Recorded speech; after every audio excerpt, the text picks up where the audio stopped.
होत आहे स्वच्छता मोहिमेचा।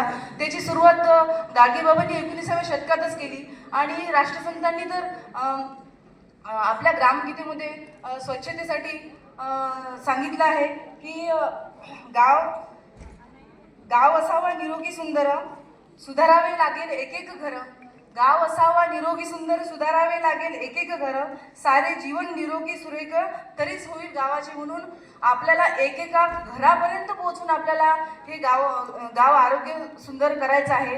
यासाठी आपण जी 1 एप्रिलला विशेष कार्यसभा घेतली, विशेष ग्रामसभा घेतली आहे। या ग्रामसभेमध्ये आपण समुदाय आरोग्य अधिकारी, आरोग्य सेविका, आरोग्य सेवक तसेच बचत गटांच्या सर्व महिला, ग्रामपंचायतचे सदस्य, तसेच शाळा समिती आणि सगळे शिक्षक वृंद, गावकरी, गावातील सर्व वयस्कर मंडळी घेऊन आपण हा एक